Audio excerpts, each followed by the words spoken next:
masih di posisi yang sama, namun posisi yang sama itu dalam arti berkas perkara itu masih berada di pihak Polres Jakarta Pusat ya, Metro Jakarta Pusat ya.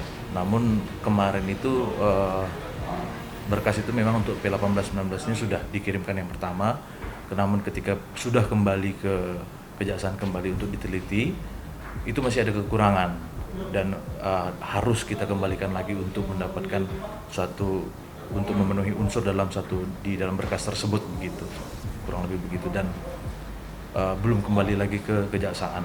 Biasanya kalau dalam KUHP itu adanya 14 hari.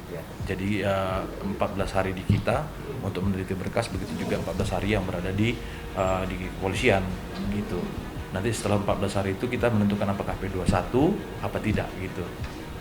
Waduh, mungkin sekitar 10 hari lah ya, 10 hari lah, tinggal 4 hari lagi untuk menentukan apakah berkas tersebut kembali ke kita apa tidak gitu.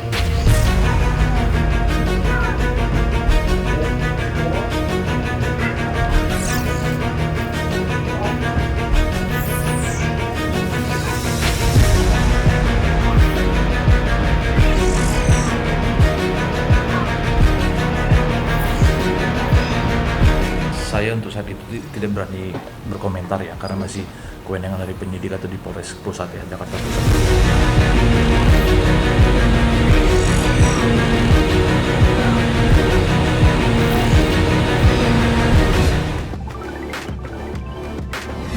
Kan informasi yang beredar yang disampaikan kepada saya adalah bahwa Pak Ardi mencoba melarikan diri dari tempat rehabilitasi dan mengalami kecelakaan di Jalan Tol Jagorawi.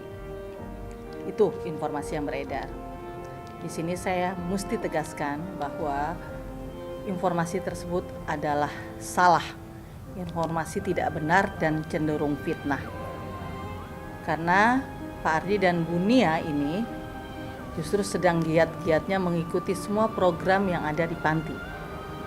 Tujuannya adalah mereka ingin segera sembuh, ingin segera pulih, ingin segera melaksanakan aktivitas sebagaimana umumnya masyarakat begitu, dan memberikan karya-karyanya yang terbaik buat negeri kita. Dan mengenai kecelakaan di jalan tol itu tidak benar sama sekali, karena sesungguhnya yang terjadi adalah pada hari Sabtu sore ketika Pak Ardi selesai menjalankan sholat asar, beliau mengikuti latihan kickboxing. Kebetulan sudah 2 minggu kurang lebih Pak Ardi giat mengikuti latihan kickboxing, dan ini juga bisa kami buktikan langsung ketika hampir 2 minggu yang lalu saya sempat membesuk, dan di situ ada beberapa orang penyidik, dan memang Pak Ardi saat itu selesai latihan kickboxing. Nah, menurut informasi yang saya peroleh, dan ini juga setelah saya bertanya kepada pelatih, tapi mohon maaf saya tidak bisa menyebutkan namanya, pelatih beliau seorang profesional di bidangnya, menyampaikan kepada saya bahwa saat latihan ini ada satu adegan ya, ketika sekitar jam 4:10 ya, ada satu adegan, ada satu gerakan tendangan begitu yang kemudian membuat beliau jatuh dan kepala terbentur lantai dengan cukup keras.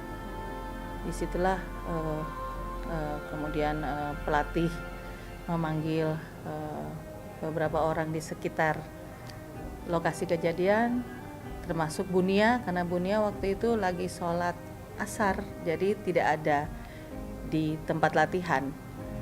Nah, saya perlu sampaikan bahwa memang kickboxing ini diikuti juga oleh Bu Nia. Jadi beliau berdua ini mengikuti latihan rutin seminggu kalau tidak salah 3 kali. Dan kebetulan di hari Sabtu itu juga jadwal latihan. Tapi Bu Nia masih sedang sholat asar.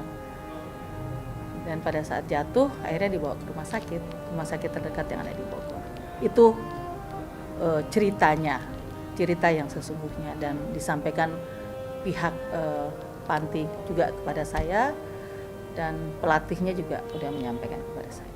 Itu fitnah banget, sekali lagi itu fitnah ya, dan tolong deh jangan kemudian kita membuat memberikan informasi yang menyesatkan, apalagi kemudian sampai mengganggu psikis orang-orang yang berada di sekitar. Khawatirnya saya gitu, jangan sampai mengganggu psikis, karena ini lagi fokus untuk rehab, ada musibah terus tiba-tiba ada isu yang tidak bisa dipertanggungjawabkan, kan kasihan. Saya sangat prihatin dan mudah-mudahan stop lah isu-isu yang tidak bisa dapat dipertanggungjawabkan. Jadi memang benturan ini, kata pelatih, benturan kepala cukup keras, kepala bagian belakang ya. Sore itu langsung dibawa ke rumah sakit di Bogor, namun kemudian malamnya dirujuk ke Jakarta karena harus ada tindakan lebih lanjut. Jadi dirujuk ke salah satu rumah sakit di Jakarta dan sampai saat ini dirawat di rumah sakit tersebut. Kemarin saya besuk, beliau sedang tidur, saya nggak lama lah, saya hanya yang penting saya lihat kondisinya. Terus kemudian hari ini juga saya besuk kembali. Tadi saat saya besuk, kebetulan ada juga beberapa dari BNN datang membesuk beliau di rumah sakit. Tidak sampai ke SOP, tetapi bahwa di situ kan ada petugas dari rehab yang juga mendampingi 24 jam. 24 jam ya di rumah sakit. Dan ini menurut saya sangat bijaksana lah. Karena untuk ketergantungan obat ini kan juga mesti dirawat psikis ya, psikologinya. Beliau kan tahu persis bahwa sakit kepala, dan tadi sempat sih ada semacam candaan, kirain wajahnya atau ada luka-luka kecelakaan begitu kan. Nah, untuk bilang dari, karena informasinya kan kecelakaan. Kalau kecelakaan di jalan tol kan parah gitu ya. Sampai ada isu wajah bersih semua. Dan akhirnya beliau dari BNN kan bisa melihat langsung kondisi fisiknya Pak Ardi, bahwa memang bukan hanya, tetapi bahwa kejadian memang menimpa kepala, bukan kecelakaan lalu lintas gitu. Memang betul-betul latihan olahraga. Saya tidak bisa memberikan informasi lebih jauh soal kondisinya karena itu sebaiknya memang dokter lah yang memberikan penjelasan. Di panti rehab biasanya orang berapa lama direhab ya? Ada yang 4 bulan, ada yang 6 bulan begitu ya. Ya tergantung, namanya orang berobat itu tentu saja tergantung kepada individunya. Seseorang kan akan berbeda, treatmentnya juga berbeda, jangka waktunya pasti juga berbeda. Ya kan beliau ini kan dirawat bersama-sama ya, dan di rumah sakit juga ada dari pihak panti. Jadi karena rehabnya bersama-sama, mereka saling support. Nah sekarang ada satu kena musibah begini, sakit, ya tentu saja Bu Nia dibutuhkan kehadirannya untuk mendampingi. Mesti jaga psikisnya juga Bu Nia, karena bagaimana mungkin bisa efektif rehabnya Bu Nia di panti seorang diri, di sini suaminya sakit, ya kan? Justru dibutuhkan kehadiran Bu Nia di rumah sakit untuk memperkuat Pak Ardi. Yang saya tahu pasti kan, yang saya ketemu Bu Nia ya, shock lah. Bu Nia shock, sedih, tetapi saya cukup kuat, saya lihat cukup kuat. Tapi tadi saya ketemu juga belum banyak, kita belum banyak berbincang-bincang, lebih banyak diamnya. Ya, alhamdulillah support keluarga luar biasa, apalagi dengan kejadian ini ya. Ini kan insiden yang sangat tidak diduga sama sekali begitu. Tapi yang namanya musibah, kapanpun dan dimanapun kan kita tidak pernah tahu ya. Kita pasrahkan sama Allah, dikasih dukungan, kasih doa, dan mohon doa dari rekan-rekan, dari masyarakat. Mudah-mudahan Pak Ardi dapat segera sembuh, bisa segera melanjutkan lagi program rehabilitasinya untuk kesembuhan dari ketergantungan narkoba ini, dan insya Allah bisa berkarya lagi buat negeri kita. Saya kira itu. Oh iya, kalau itu disampaikan langsung oleh Bu Nia Pak Ardi waktu saya ketemu di panti hampir 2 minggu yang lalu, yang saya sampaikan tadi.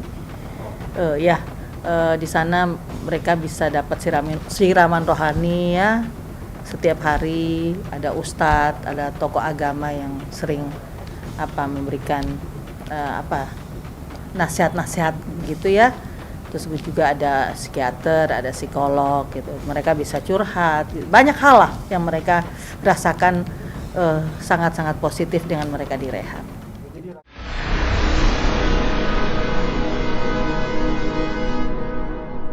Jadi jangan lupa untuk subscribe Cumi Cumi. Ditekan ya tombol lonceng merahnya.